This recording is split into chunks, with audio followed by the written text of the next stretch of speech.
Welcome back to round number 4 here of Modern Mondays. This is Travis Cooper from Portland Paper, and I'm hanging out with Chris Walmsley, and we're watching some blue-black mill playing some Izzet Phoenix.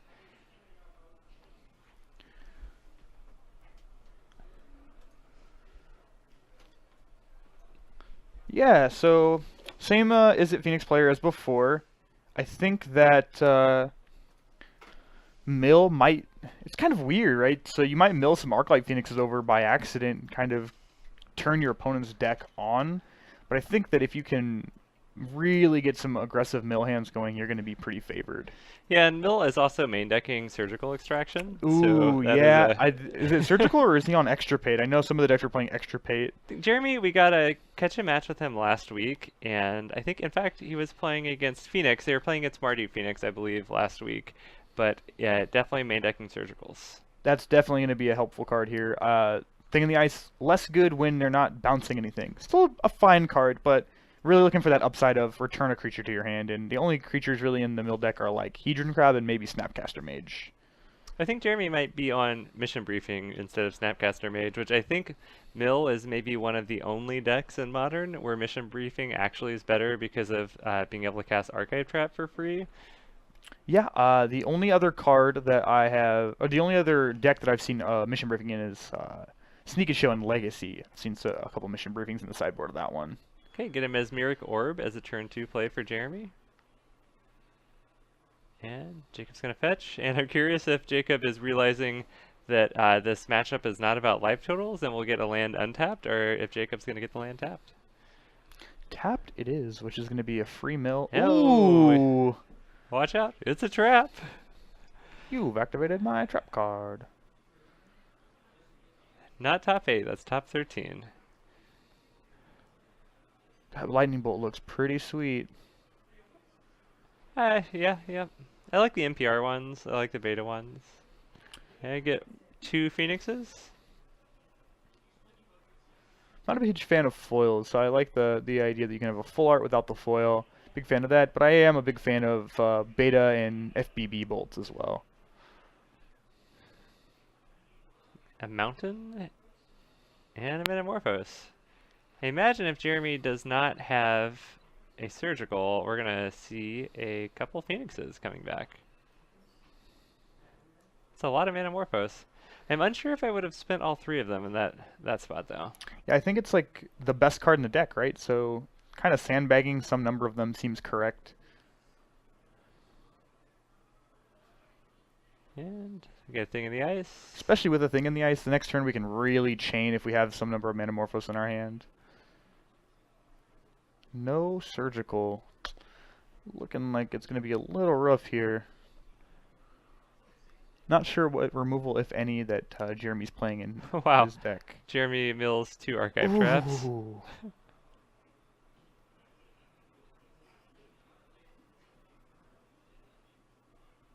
I like that Mill is starting to come back as an actually viable competitive Modern deck. Yeah, it's kind of been fringe for a while, but I think it's actually pretty well positioned right now.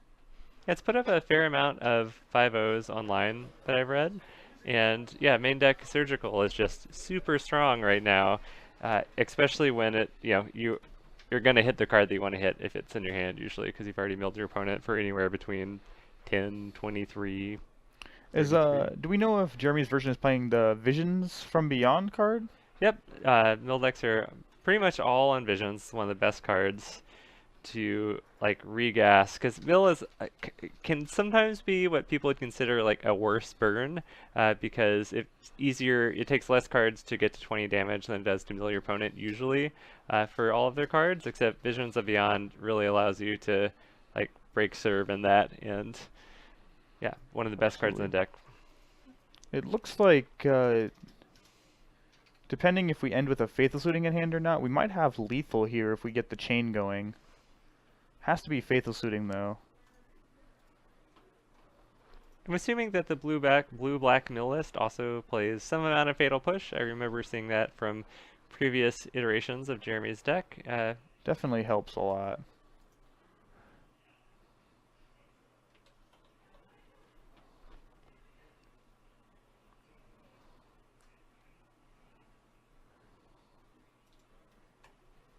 seems like the mill decks have gone off of main deck Ensnaring Bridge a lot of times. That used to be the mill plan, was kind of hide behind the bridge to then, have eventually win with your mill cards. Definitely not the worst idea, but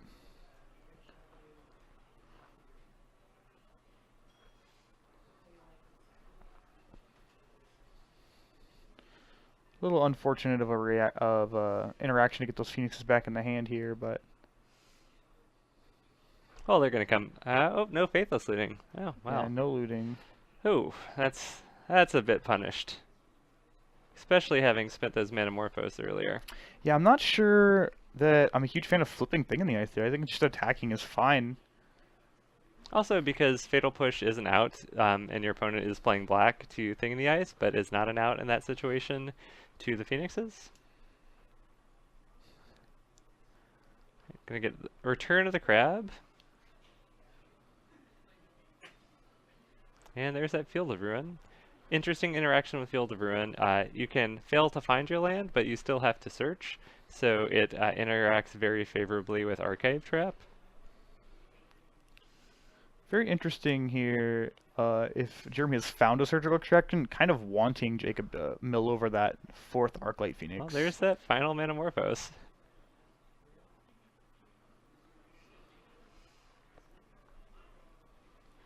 Blue-red made off Metamorphose. The breeding pool is a pickup. And looks like we're going to flashback on the looting. Yeah, all these cantrips are kind of helping Jeremy do Jeremy's job here. Looks like there's a 3rd Phoenix that Jacob had picked up as well. Huh? Ooh, this is going to be a very good turn if Jeremy does not have that surgical extraction. And by good turn, I mean actual lethal. I guess you could be able to activate Field of Ruin, get a swamp, and then kill a Phoenix if you have another Fatal Push.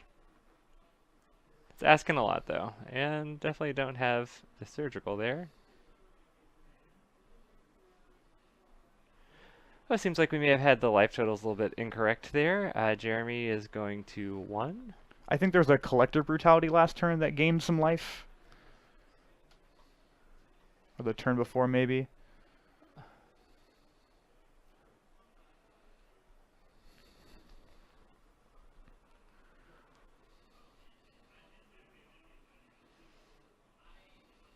Interesting not activating the Field of Ruin there.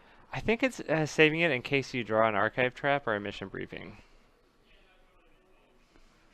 Be interested to know the number of cards in Jacob's library. It looks pretty thin. Is it 13 or more? Well, there's going to be 1, 2, 3, 4, 5, 6, 7 7 mills, That's so an Archive Trap might just be lethal. Yeah, it's definitely that stacks less than 20. I'd put some money on that.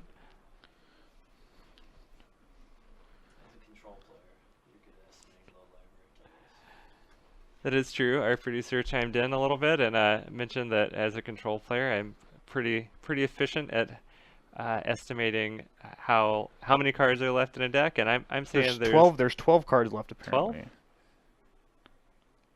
12? Okay, he must be using just KMC regulars. I think earlier on camera we saw him D double sleeve. 2, 3. Okay, down to 9. Oh, we just have it, right? Because we get to activate the Field of Ruin, which will mill the additional 3, and then untap mill 6, which is exactly 12, and there's no draw step.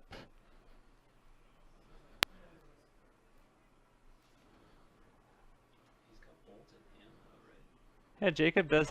Does Jacob have a lightning bolt? Would be the question. I'm not sure. Because you could respond to the Hedron Crab triggers, and I think Jacob has a Snapcaster.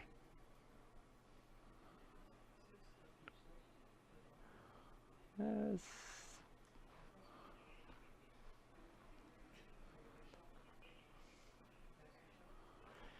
that's gonna do it. It's a really good line there, actually, going for the gut shot to pay life. Because then if they have one counter, you still have the lightning bolt in hand. I really like that, actually.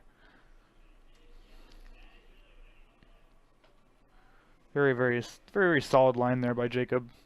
Okay, sideboarding. I imagine that if you're on the Phoenix side of the table, you're probably bringing in some number of your dispels, negates, spell pierces, whatever your counterspell of choices from the sideboard. Definitely. I think if there's any more extra type effects, Jeremy's definitely bringing those in.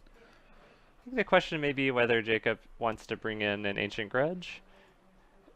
Mesmeric Orb is a strong way of interacting with your opponent by way of permanence. It can't be lightning bolted. Yeah, Um, ensnaring, it also hits Ensnaring Bridge, where Jeremy may or may not have in the yeah. sideboard. I think Ancient Grudge is solid to bring in, regardless if you're scared of Ensnaring Bridge. Just killing those Mesmeric Orbs can be the difference in a game for sure.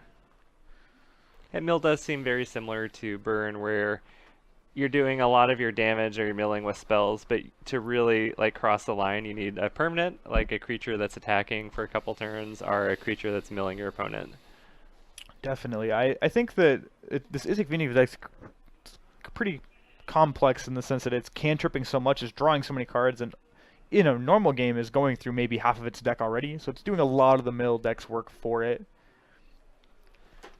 Yeah, while these players are finishing sideboard decisions, I'll just give a little shout out on Twitch that if y'all want to follow us, that helps us out a lot. We're trying to get to like associate status here. We just recently started our company, Portland Paper. We're going to do some more streaming around town of other modern and legacy events here. We'll keep that updated on our social media channels. We're at Portland Paper on Twitter, and you can find us here, and all the social media links are on our Twitch page as well. So yeah, all that helps us out.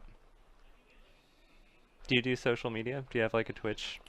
I do not have a Twitch. I do have a streaming setup that I've been working on. I might dabble in a little bit of arena slash World of Warcraft streaming. Not sure yet. I don't have a webcam. That's kind of the last thing I'm working on. I have a nice mic.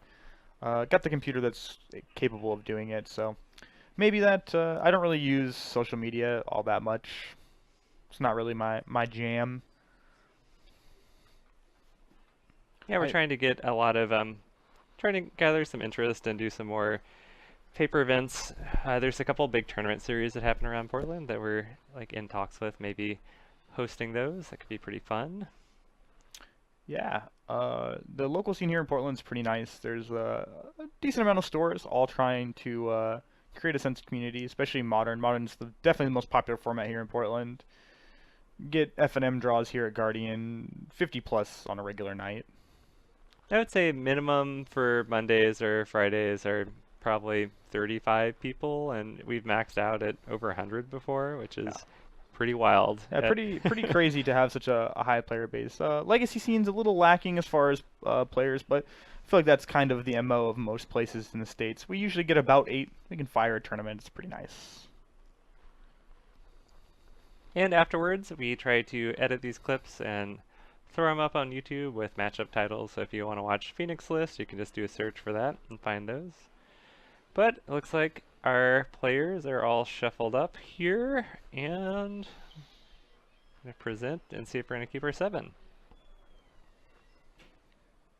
It feels like this matchup can really hinge on Jeremy being able to get a surgical into play.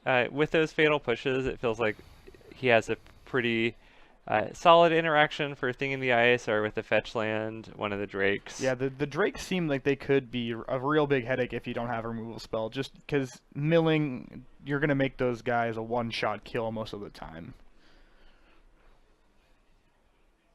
Oh, it looks like we had a former Portlander here that's watching. That's sad, but you know, I'm glad that they get to come hang out with us.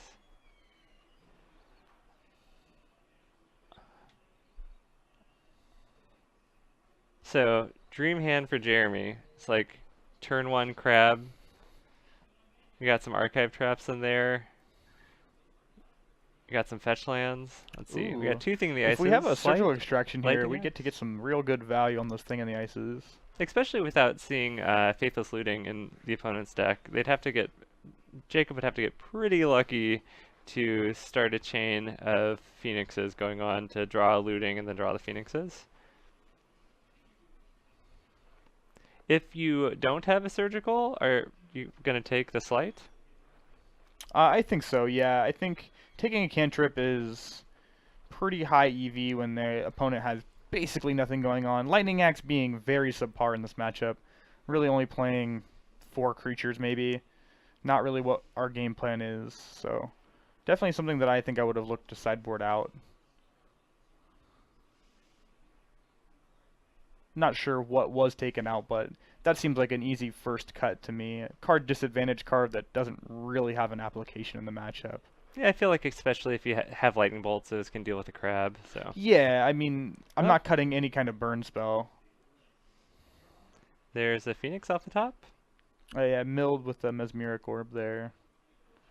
Definitely also don't think I'm playing an unknown card when my opponent knows all the cards in my hand. Just play the island and Well, I feel like if you Spire Bluff does give you double mana, it doesn't cost life. Matchup might not be about life, but I feel like that's debatable. I do see your point though. Blue-black mill decks have been known to board in something like Jace's Phantasm to actually have a proactive damage-based way of ending the game. it's a good point. I think being able to play the Spire Bluff next turn is good. I mean, it does turn off if you draw the second Spire Bluff, you kind of get punished, but that's a pretty slim chances, I think. Inquisition reveals a Manamorphose. I think it's a clear Manamorphose selection here. Perhaps if you have a Fatal Push, taking the Thing in the Ice could be the correct choice too.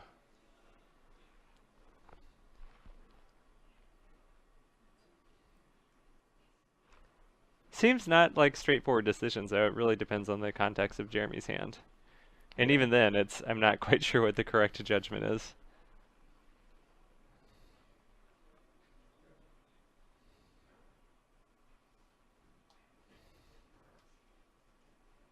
Really like the basics on Jeremy's side. I'm a fan of Jacobs. I like the full arts. Big fan of Uh, full art lands. yeah, I think we have personal aesthetic clashes here. I like the old borders and old art. I am a big fan of new art, new borders. Getting the breeding pool definitely is signaling to me that Jacob did bring in those ancient grudges. Interesting that we get the land tapped. I think the card matters more than the life.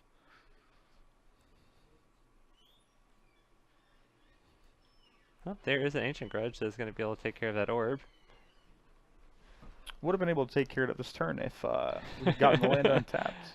uh, Touche.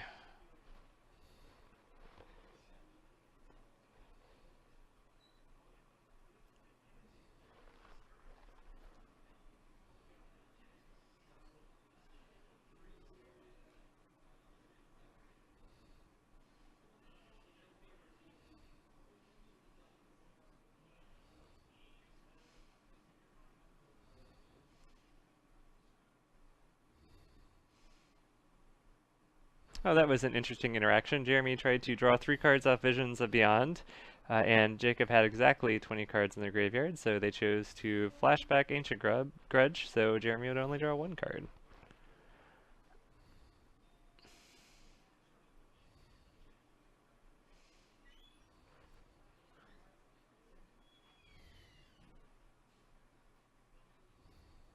And there goes the Thing in the Ice. I think I might have waited until the third trigger. That way if they have another Manamorphose, forces them to burn said card instead of being able to save it for the next setup. I like making them use all the resources that I can before forcing the removal spell. It could have been playing around a counterspell, perhaps, but yeah, I do get that. That makes sense.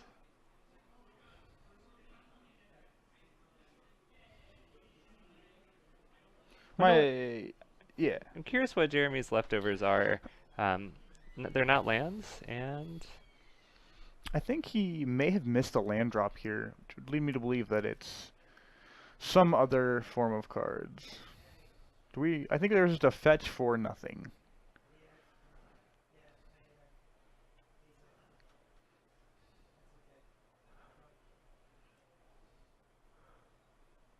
I think it might be a Phoenix or a Drake in the hand. Yeah, I think it's going to be a Drake.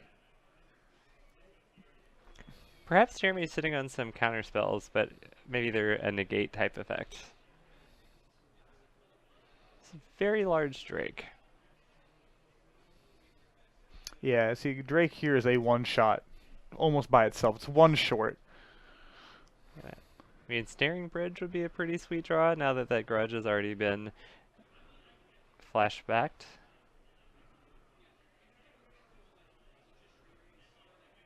Yeah, chat points out that it would have been a good idea to push in response to the grudge, because then Jeremy would have been able to draw 3 cards, and you know, that is something, that's a line I did not see, but yeah, seemed like that would have been the correct play. Well, actually, no. Well, yeah, push. Yep, that does make sense. Would put 20 in there. Does once again open up Jeremy to counter magic, which might be something on Jeremy's mind if he's playing around. I think Yeah. that doing the line the way he did, he is playing around counter magic, and I think he was respecting that by not firing off that Faithless Looting or the Fatal Push. But I guess that does also still leave it with 20 cards if you have to counter it. It's another card in the graveyard. It never feels good Echoing Truth targeting a Drake. Ooh. So effectively, even though Jeremy dealt with those creatures, Jacob drew 2 cards off of that Drake. And I see another Thing in the Ice hanging out in Jacob's hand. I do like that Damnation, though. Had to buy the turn with the Echoing Truth, but got there. Yeah, definitely playing to your outs and hitting them is always a good feeling. But it feels bad when you play to your outs, you hit them and you're like, oh, did the best I could, but yeah, they got me. I think end of turn here, I like maybe Izzet Charming. I know it's a Spell Pierce type effect, but I think we really want to flip this thing in the ice.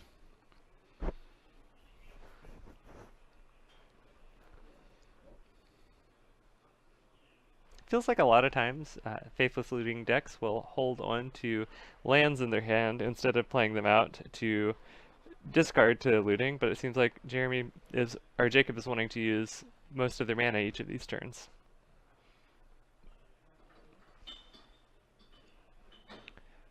I have a feeling we're gonna get a flipped thing and then some Arclight Phoenixes attacking. This is looking on the dire side for Jeremy.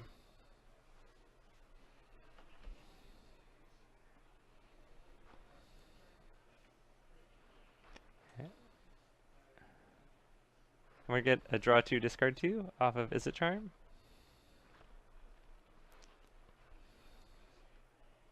Are we gonna get the perfect 4 Arclight Phoenixes? No, I think we're just gonna get 3.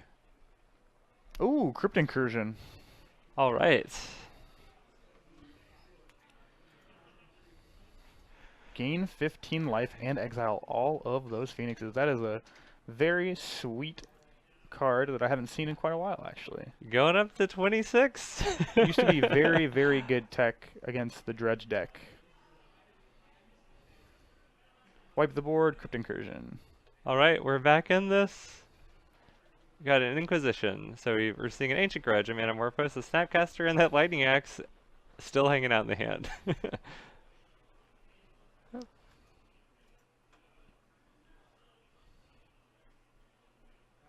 All right, well, we're gonna definitely get an attack for 7. One of those cards might be a Fatal Push in hand. I'm hoping for like a Stifle effect. Trick Bind.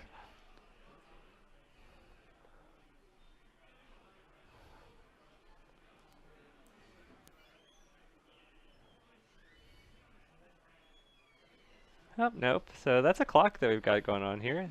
It's gonna take 3 more attackers, or perhaps 2 more attacks plus some burn spells. There's a lightning bolt hanging out in Jacob's hand.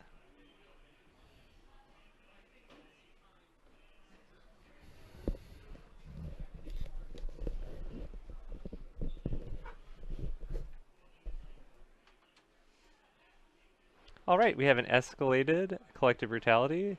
That's going to do the Duress mode plus a Drain and Gain, and we have a Lightning Bolt from Jacob in response. So Jeremy's going to end up losing 1 life altogether and choosing a card to discard, which would be the Manamorphose.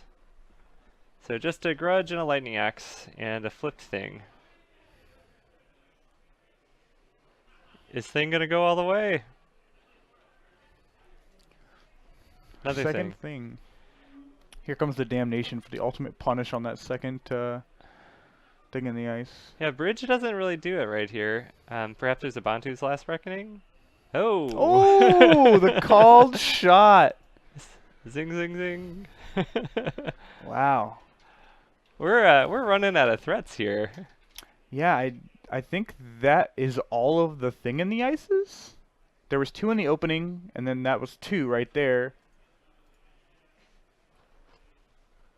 There may be some drakes left, but I think that's the only creatures left in the deck is the drakes. Yeah, it feels like these lists are either on a mix of the Bedlam Reveler or Swiftspear or on the Drakes, and they're 2 to 4 Drakes usually. Looks like the cards are getting pretty low there again. Maybe sub 20 once again for Jacob as well.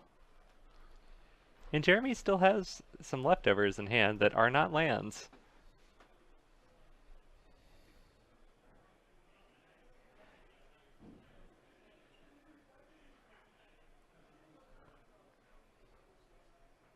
Okay, Jeremy is casting Surgical on Thing in the Ice, targeting them, but not even taking them. I'm curious. Perhaps he just wants to see what's left in the library to play around.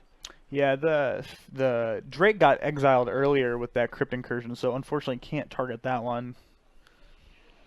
Yeah.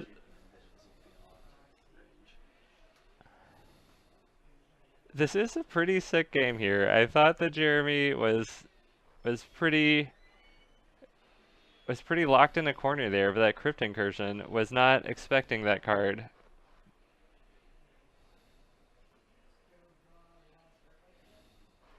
Alright. Serum Vision. Draw 1, scry 2. It was a red card.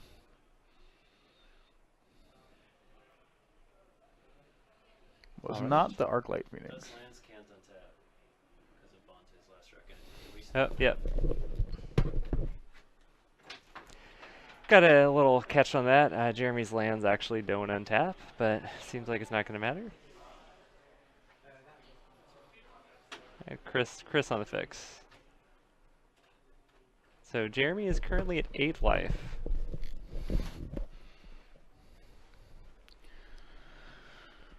And Oh, that's a draw. In fact, that it's an Ancestral Recall that was just cast there.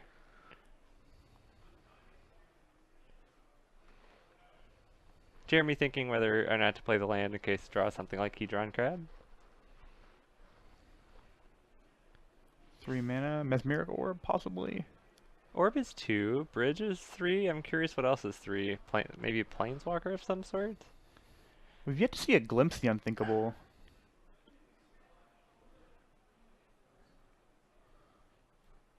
Oh, Surgical targeted Snapcaster, and Jacob responds by flashing in a Snapcaster. Whew, this is a sweat here.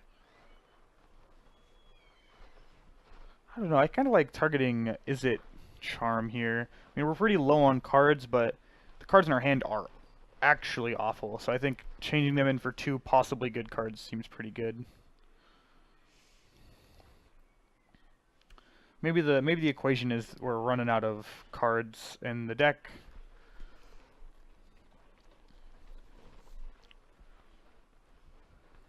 Well, a Bolt is a live draw here.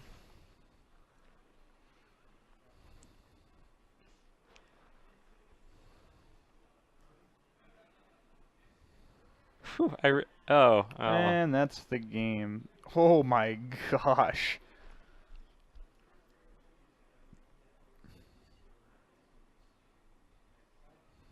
That's game. Oh, Jeremy almost clawed his way back in that one, but like did not quite make it there. Some Yeah.